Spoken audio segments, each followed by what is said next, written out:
Season 3 of the Options Save Lives podcast is brought to you with the support of our presenting sponsor, S3E12, and is hosted by Executive Director Jenny Williamson.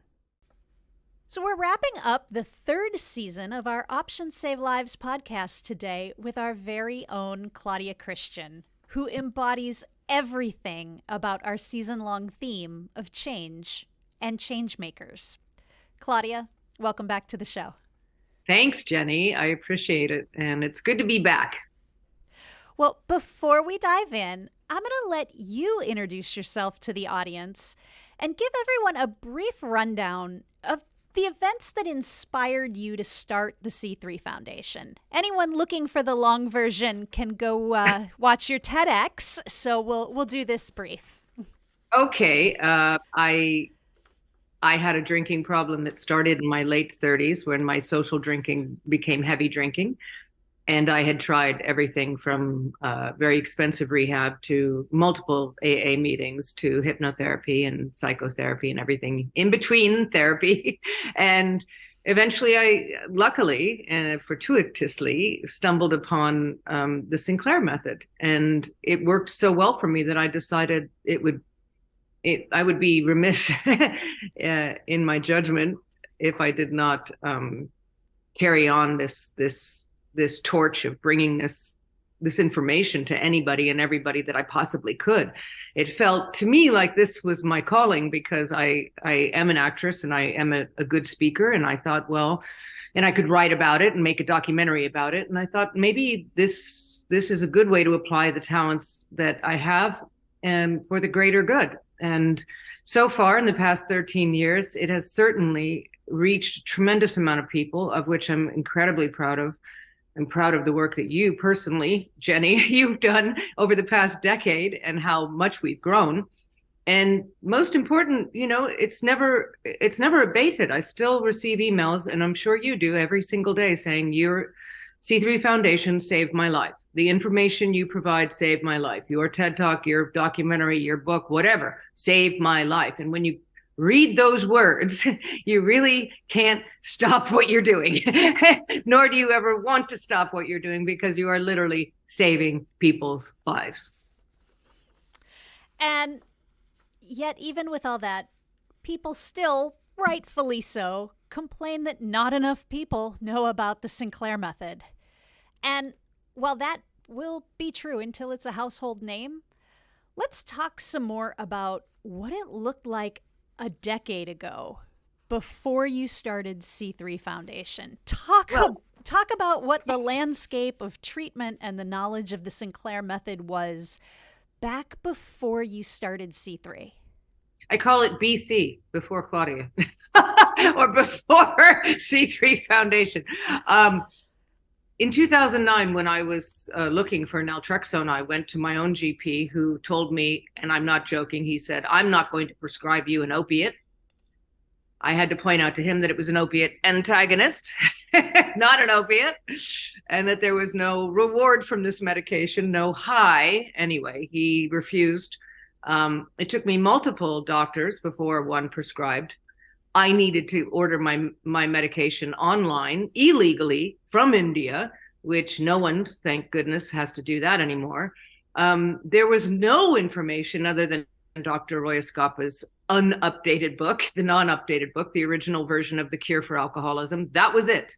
There were no meetings. There were no drink log apps. There was no telemedicine companies providing support and prescriptions. There was no webdoctors.com where you could just go and get the prescription that day delivered to your local pharmacy. There was no RIA Health. There was no any of this, Alcure, all of these comprehensive programs, all of Canada. I mean, there was nobody. People in Canada were coming to us. People in the UK were coming to us screaming for it. People were flying to Spain because it used to be over the counter. It's not anymore.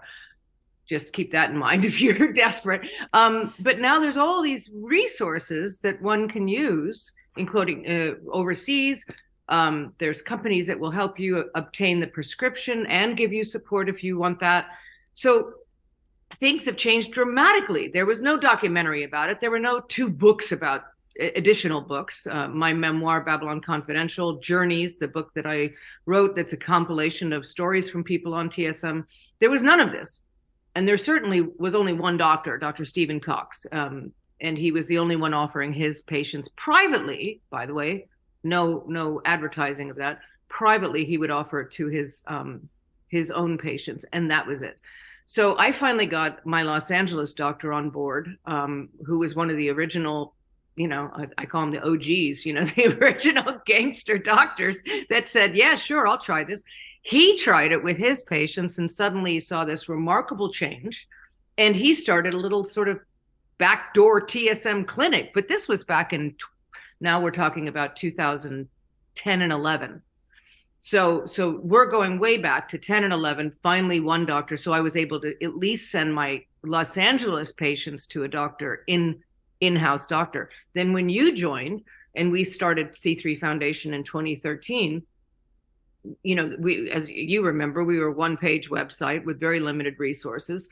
But, we slowly but surely went to addiction conferences and signed up doctors. We used to be excited about getting 6 doctors interested. We were like, woohoo, we're building our page.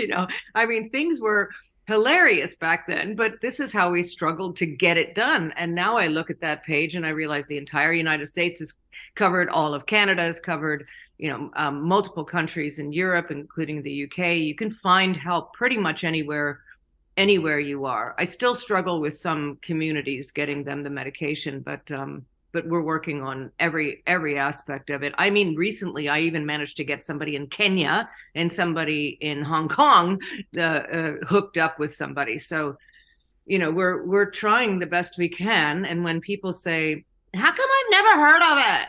I want to slap them, first of all, because we worked our backsides off trying to get where we are already on an extremely small shoestring budget and woman power of 2, with the occasional very kind volunteer stepping in. But it's pretty remarkable, I think, what 2 women have done in a decade.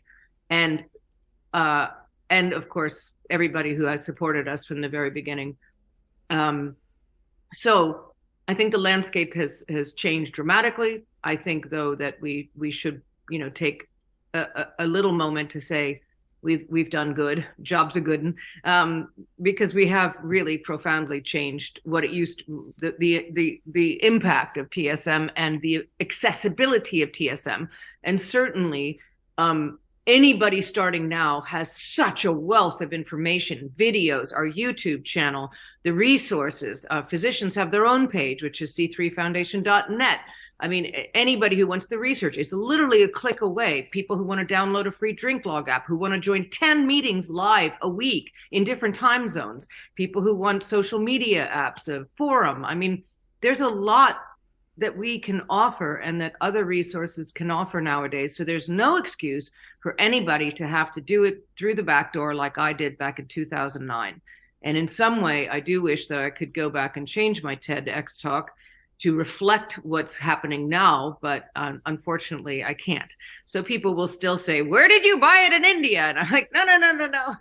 Go to c3foundation.org. Please don't mess around with any illegal online pharmacies. Trust me, they'll be calling you for the next 20 years.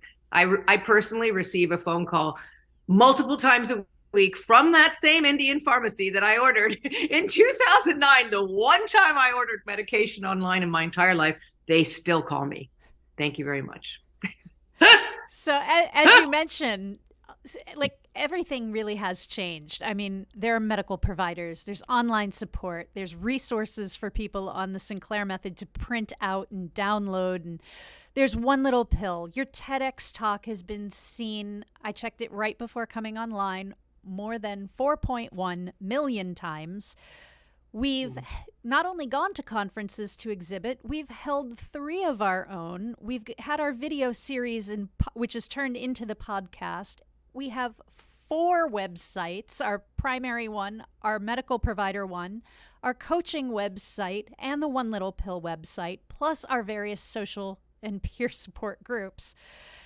And as you said, honestly, on our budget with only the 2 of us, And that handful of incredible volunteers that we have had, it is nothing short of miraculous that we have been able to build all of this. Yeah, I forgot about the coaching page. That was something that was an idea. And now look, we have these coaches. I've trained an additional 6 that we're trying to add to the page eventually, including bilingual coaches and coaches in different time zones in Europe. I think that's outstanding as well. When people can get any level of support that they want. If they want to just get the medication and do it and read the book, fine. If they want additional support, coaching or peer support, they can get it, which is quite remarkable because, as I said, when I started TSM, it was literally, I mean, thank God I met Dr. Escapa and Dr. Sinclair. So if I had questions, I could email directly to the horse's mouth. But had I not had that, I probably really would have been just, very much alone. I had those amazing men in my life, but it wasn't something that I could abuse and call, Dr. Escapa in South Africa and say, by the way, so it was very basic directions. I remember Dr. Sinclair just said to me, basically, if you're really craving, take a pill and wait an hour and drink. Okay. and then one day Escapa said, you should be good for 10 hours. And now over the years, we found out that maybe not all people are good for 10 hours. And also, how do people identify a craving, for instance? So Sinclair and Escapa really didn't, have the time or the impetus to really think about those kind of things. Like, how do you really know you're craving? Or it could be a trigger or a memory or just walking down the grocery aisle and seeing your favorite wine. So all of these things we've come up with it through anecdotal experience, through 13 years of casual coaching and then professional coaching, through 10 years for you of listening to people day in and day out have issues with TSM. I mean, our body of knowledge has grown exponentially over the years. So it's really quite amazing what we can offer people now. It's called pure raw data that we've accumulated through thousands and thousands of people coming into our lives and to C3 Foundation and asking questions and us researching or asking the doctors and finding resolutions and answers for them.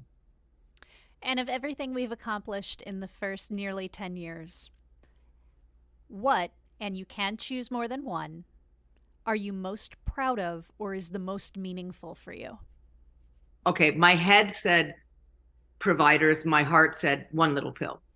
And so I will say the reason my head says providers, because without providers, how could anybody get naltrexone and support that they need to do TSM? So that's the most important thing. And the thing that I'm most proud of is that we can now look at the page and pretty much anyone can find a provider that knows at least a little bit about TSM.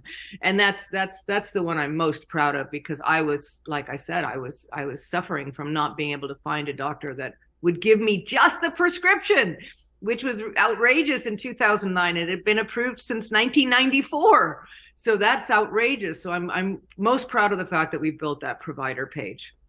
But my heart says one little pill because it's a beautiful film. My deceased father is in it. And also it's really helpful to people who want to show TSM to their loved ones. And I've heard so many people say, thank you for making that film. I showed it to my spouse.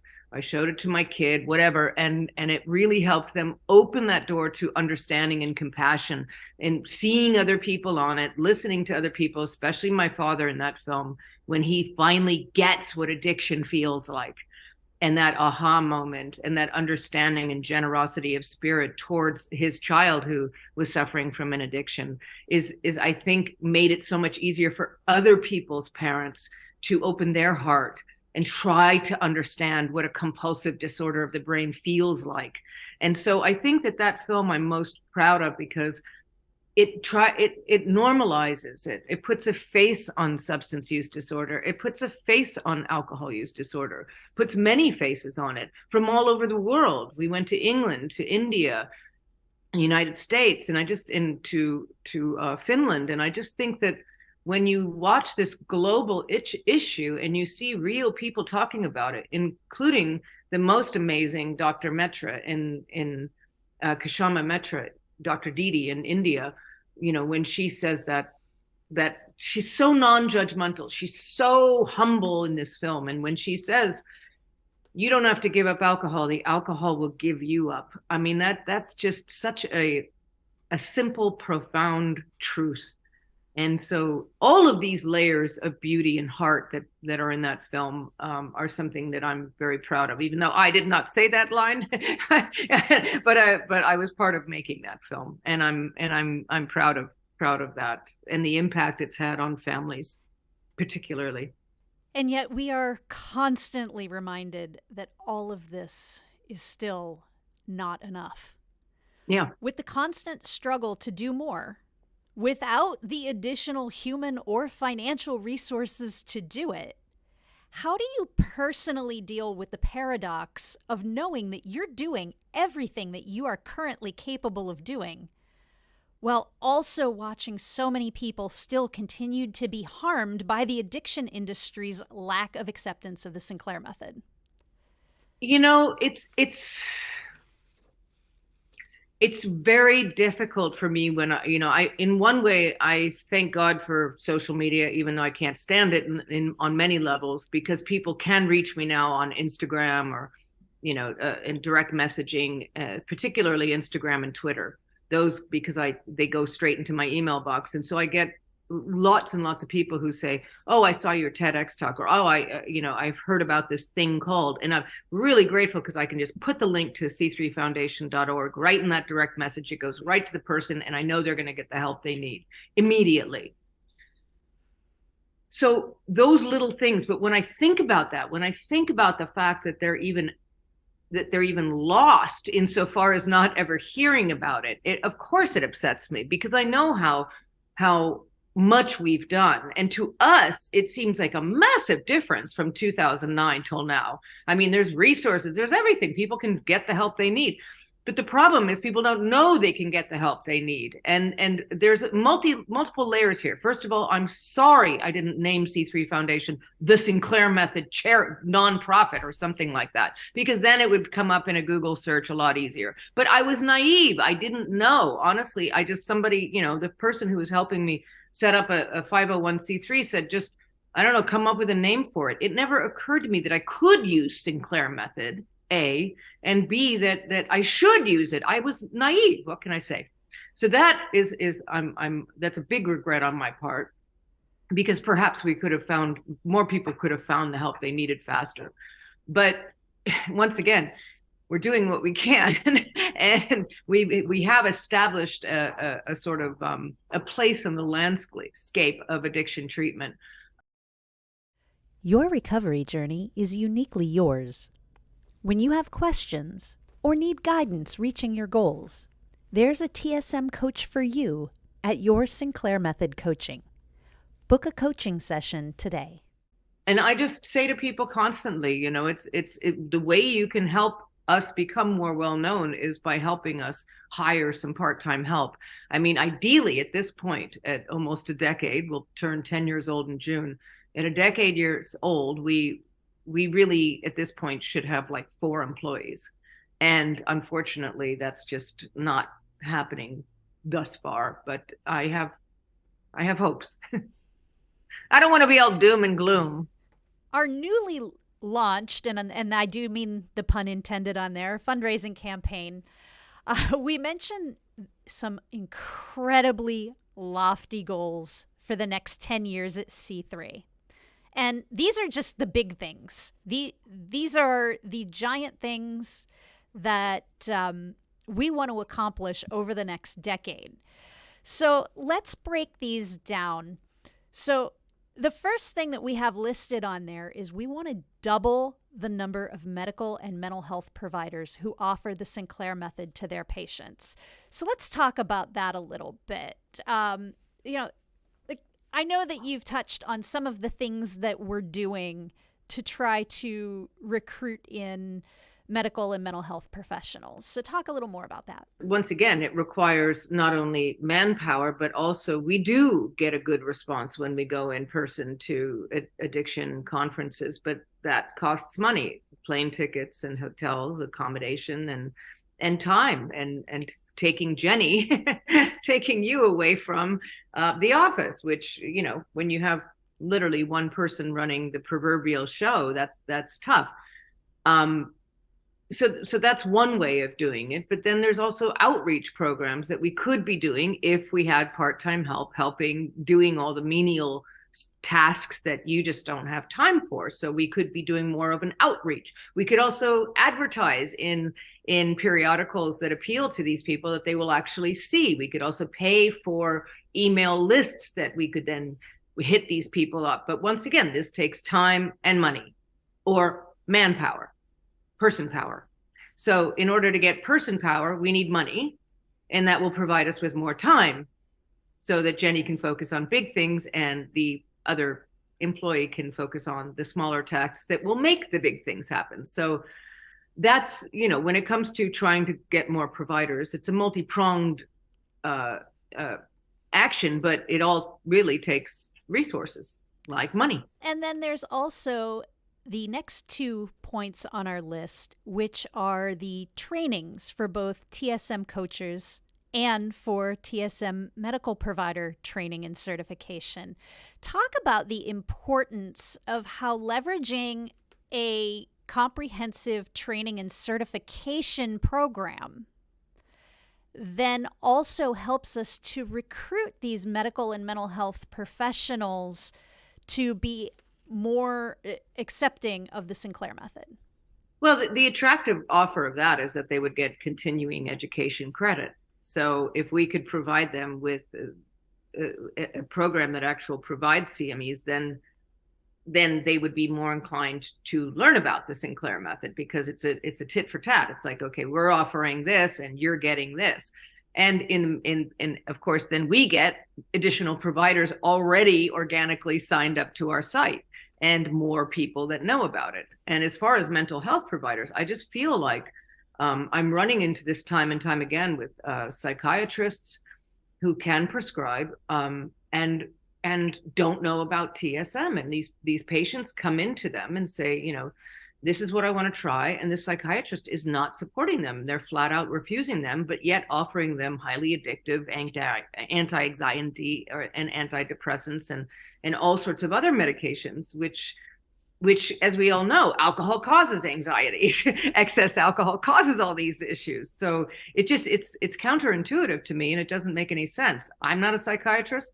I don't even have a medical license, so I can't make any true judgment calls here, but it just common sense dictates that if you are providing support to someone with a substance use disorder, you should damn well know about every potential treatment for alcohol use disorder. If that person is suffering from alcohol use disorder, you are a psychiatrist. You should know every single option, and then you have a custom fit for your patient, and you should never outright turn somebody down until you do the research. So providing them with the education they need and the information they need would alleviate all that miasma. And of course, in our initial run-up to figure out how much it would cost for us to even design and go through the extensive approval process to become a CME provider, we're estimating that it's going to take, what was it, about $100,000 just to develop. That's not even launching it. So it would either take something of a major gift to sponsor us putting this together, or we'd have to be bringing in enough donations to operate at a loss on that program for probably a few years.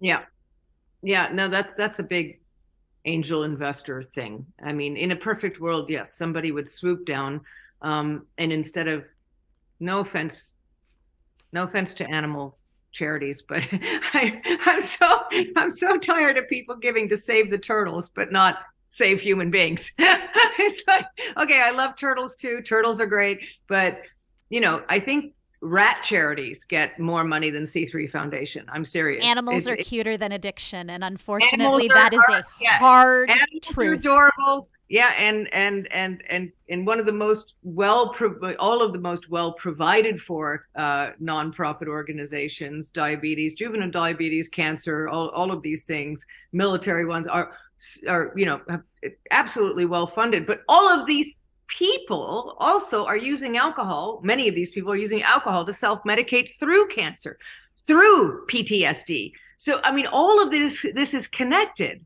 So we can be a part of also helping all of that. Alcohol causes cancers.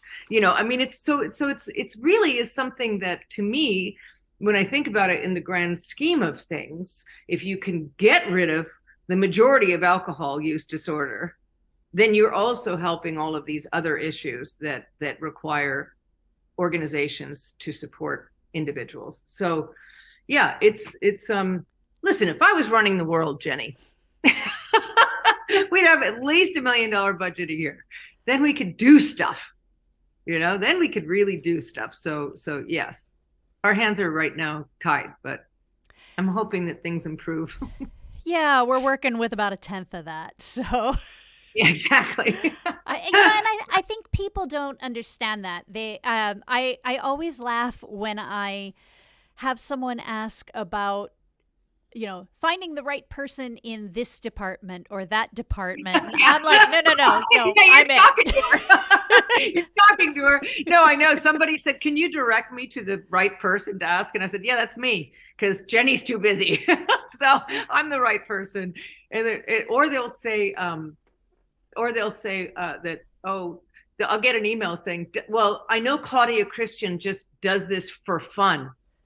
And I'm like, this is Claudia Christian, by the way.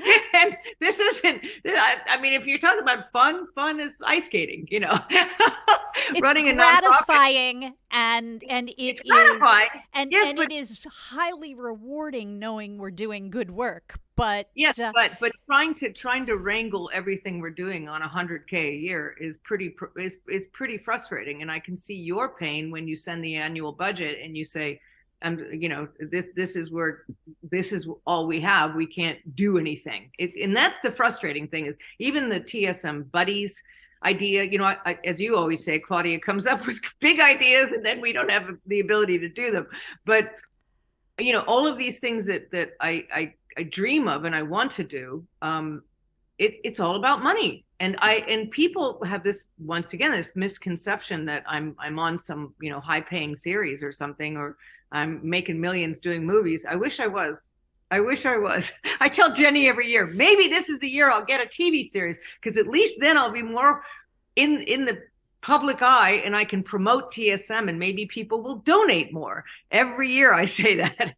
I ain't getting any younger, kids, so we're going to have to rely on fundraisers. And if the hurdle of $100,000, or basically the amount of our current annual budget in order to just develop and qualify to offer CME trainings to medical providers, isn't big enough, then comes the next two on our list, which dovetail together and are more in that $1 million funding needed range. Yes, and that's the petition to the FDA to update the label to align with the science that's been done since approval, and the petition for what's called the RX to OTC switch, which is it's a natural transfer from prescription only to over-the-counter for oral naltrexone. And that would be huge. I know. But this is amazingly expensive to do, and again, requires almost a task force level of people dedicated to nothing but that in order to accomplish that. You've had conversations with people from Dr. other organizations. Yeah. Talk a little bit about what they've told you goes into this process in order to do something. Well, Dr. Umhal worked for the FDA, and he when he looked at me when I said that, he said the first number out of his head was $1 million, and many years, and possibly a decade. And literally, yes, as you say, like a force of individuals working full time on this and petitioning and coming. Oh, also the double blind placebo clinical trial that would have to accompany this. So that's the real kicker, is that this would have to be a clinical trial on the level that the FDA would accept, which means it has to be over a certain amount of time. It has to be a certain amount of individuals, a subset of individuals that match their needs and their list. So it's not something that you just suddenly, I'm going to write a letter. There's a lot of components to it, and it's a huge undertaking, but boy, that would really change everything and make it so much more accessible to people. And then there's the additional hurdle of the fact that grant makers do not like to give grants to study drugs that are already established for the indication or disease that they are treating. Exactly. So that makes the ability to get funding to do that double-blind placebo control that much more difficult, making it almost assuredly necessary to privately fund it. Yeah. At $1 million. Yeah. Well, here's the thing.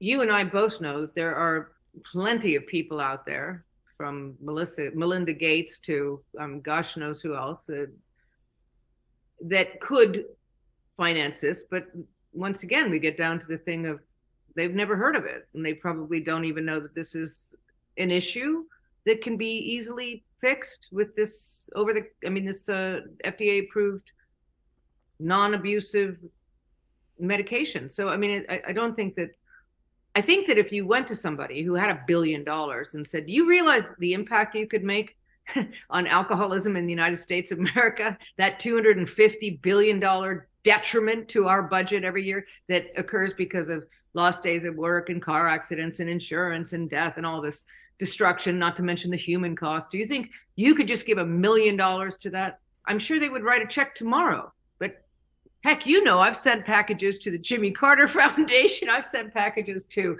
the Gates Foundation. I've sent packages of like the movie, the book, the thing, sweet letters. I mean, I have sent letters to, I don't know, everybody with some dough, and I'm sure they never even see it. Just a waste of time and money. Well, and then there's also the big misconception that people will say, well, why don't you just go write put in grant requests for these people, where they don't understand that these large, very well-funded foundations have incredibly specific areas that they fund.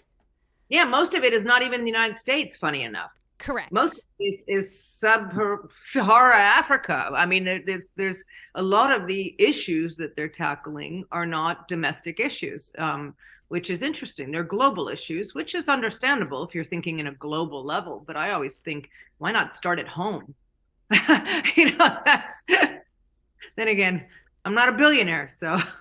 But the amount of time it would take us to research and write a grant proposal to an organization that A, does not take unsolicited grant proposals, and B, does not fund in the area in which we work. Again, with only two of us, that takes us away from doing the actual work that we're here to do, which is to help individuals who are struggling. Yeah. And it's like, so do we, go chase our tails knowing that they're not even funding anything with addiction or medication or even in the United States? No, but we are completely open for anyone who wants to volunteer to write grants to addiction-specific gives. If someone wants to go research and find appropriate grants for us and write those grants, we're totally open for that.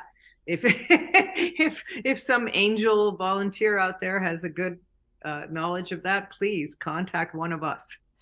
So let's move on to a goal that we have, which is incredibly reachable in that 10-year span. And honestly, it might actually not even be that lofty of a goal. It might be the most conservative goal on our list, and that's expand the Your Sinclair Method coaching program to serve 1,000 people every year. Now, we just put ourselves past 250 this year, which we had hoped to grow to that number next year. So we're already a year ahead of our projections for our coaching program. And it is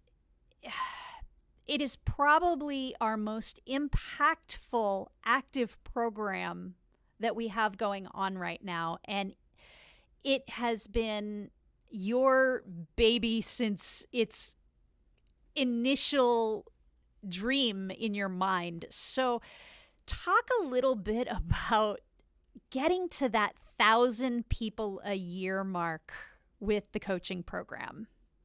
Well, first of all, you're the one that, even though I pushed you, but you did all the grunt work on this, and now you're dealing with the insurance issue, which is we desperately need insurance for some of the global coaches I want to add. So,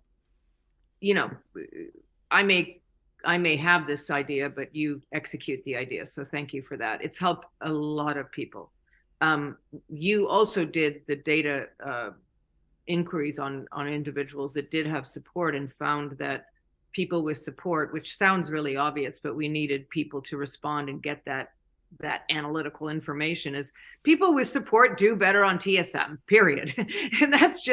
And people who are accountable and mindful do better on TSM. And what's more accountable and mindful than setting an appointment with a coach and keeping that appointment and telling them about what's in your drink log and discussing what happened in the last week and learning more tools to deal with stress and staying motivated and all that stuff. So we know it works. We know that people who do coaching do better on TSM, period. I have people who I've consistently seen for years, once every 2 weeks.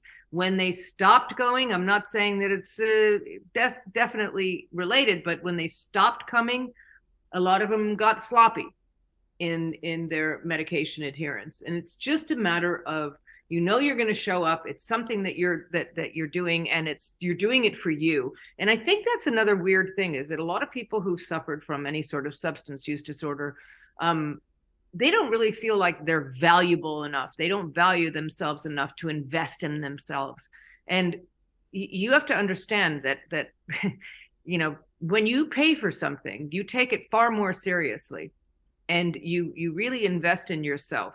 And I've found that the people who dabble in peer support, it's helping a little bit, but the people who invest in a coaching session, they take it seriously. They want to almost be proud of their accomplishments, or they want to immediately rectify any little pitfalls they had over the past week or two and discuss that with their coach and get it settled and out in the open. And they also want to hear some feedback, some positive feedback, like, wow, you're doing great. I always tell people, did you comply since I last talked to you? Yes. Fantastic. You adhered to the golden rule. That's number one. You're doing great. And I think that we've been so beaten up as people who suffer from AUD that just having someone in your corner is so helpful. So for me to know that 1,000 people were helped, some of them on a consistent basis, it would be just extraordinary. I mean, every time you send up the update where you say, wow, we reached 50, we reached 100, we reached 250, I'm thrilled, because I know that is actual, tangible, to me, proof that people are coming back because it's helping them.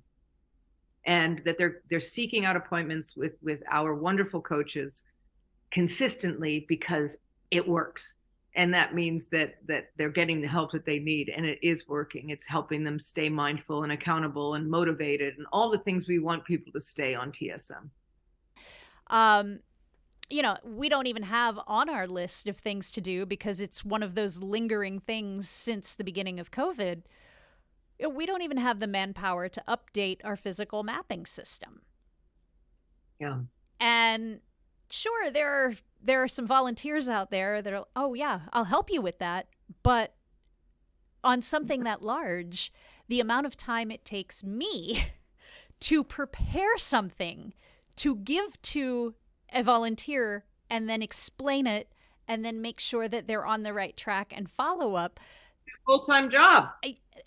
Again, which is why we need to increase our staff size, which is also on here. And one of the things that we want to do by the end of our 10 years is to increase our staff size from the 2 of us to around 10. We need somebody who is a technology specialist, a volunteer coordinator who can match the things we need with the volunteers who are on standby with the skills to help us, somebody who can be an intermediary to then explain all the nuances of a project to the volunteers involved. We need a development officer whose sole job is to do fundraising. They do nothing else but fundraising, which then allows you to continue to grow the coaching program. It allows me to do the functional program development and oversee them.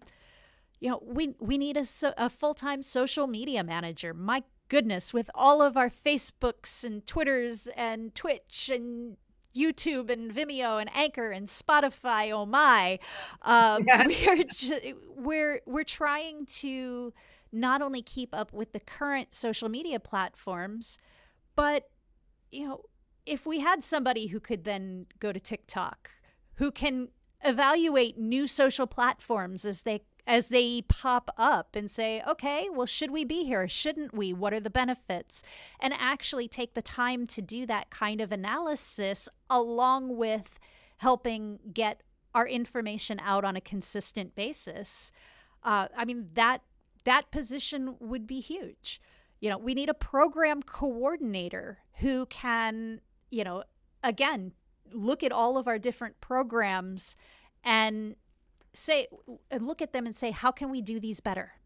How can we take these programs and provide a more rich experience and make it everything that we want it to be and that other people need it to be?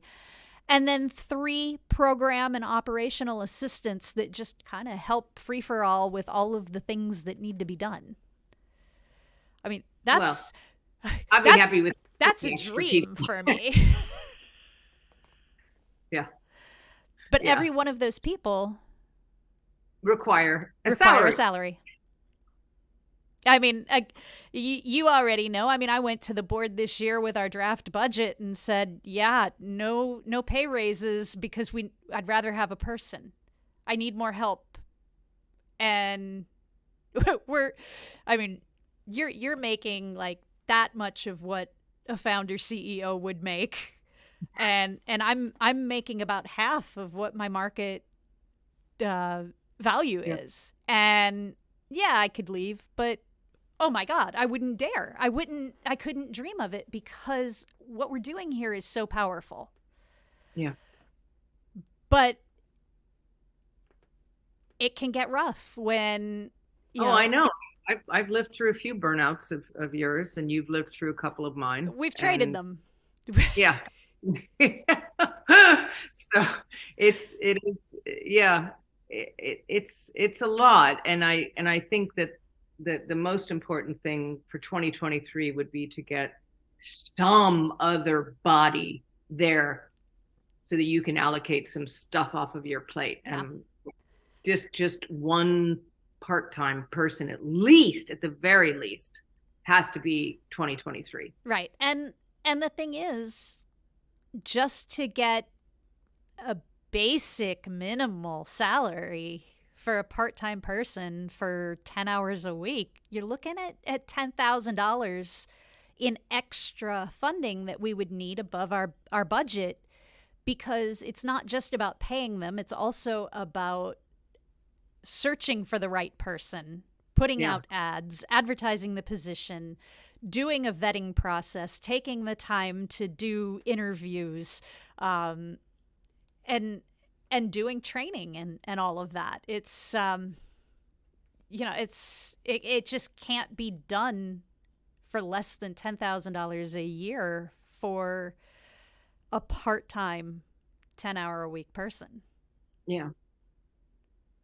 And that's a lot. Yeah, it's a lot. Well, hopefully this fundraiser that we're doing now will raise some money, I'm hoping. As I always say to people when they say, you saved my life, I say, would you mind donating the money that you're saving in alcohol? Just donate the money that you're saving in alcohol every week to us. I mean, our heroes are great. Our heroes are amazing. But it has been mind-boggling how difficult it has been to find people willing to give any amount on a monthly basis. And we have heroes that range from $5 a month to multiple hundreds.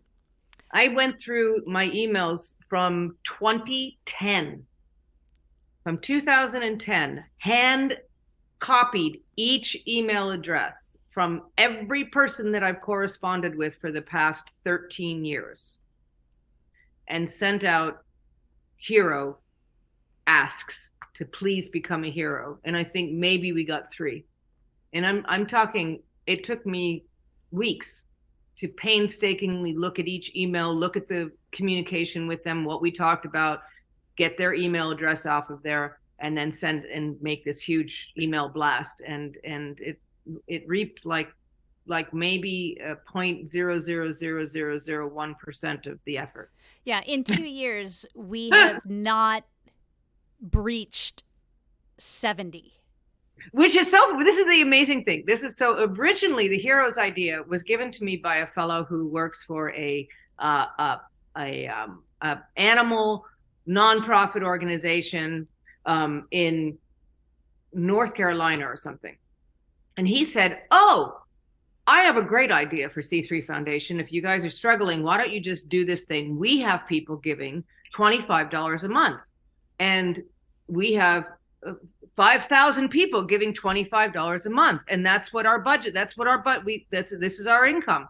And I said, "Wow, if they're doing that in North Carolina for some animals, it's a very small nonprofit, by the way, it's not a big one, and they're getting 5,000 people giving $25 a month, I must be able to find at least 1,000 people to give $25 a month, and there's our programs. Wow."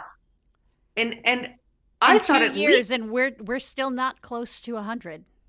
It's mind-boggling to me. It's mind-boggling to me. I've given 13 years of my life to this because it saved my life. You've given a decade of your life, and it didn't even save your life.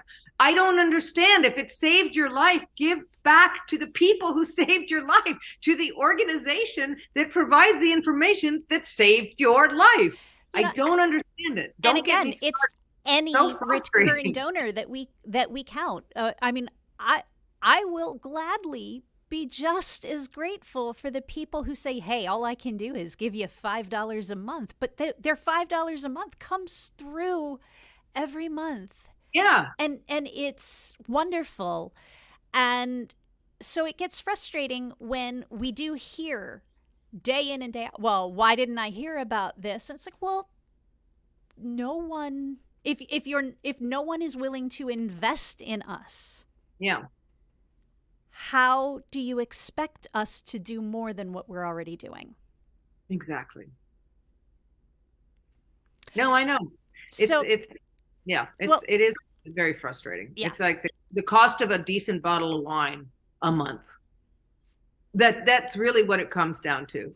People are drinking $20, $25 bottles of wine, and they've cut down from 2 bottles of wine a night to 1 bottle of wine a week. And I'm like, that's hundreds of dollars you're saving every week. Can you just allocate $25 a month to the Hero program, please? Please. I don't know what to say. I've tried kindness. I've tried anger. I've tried threatening. I've tried sweetness. I've tried begging. I've tried pleading. I've tried sweet videos, serious videos, crying videos. I don't know what I don't know at this point in my life. I don't know what else to do. I mean, I've offered dinners with me. I've offered lunches. I've offered 8x10s, merchandise, memorabilia. Please. I don't know what else to give. I don't know what else to inspire people to just commit to one little thing. It's literally, it's 2 Starbucks a month. It's like, it's a couple of beers at a pub. It's just do it.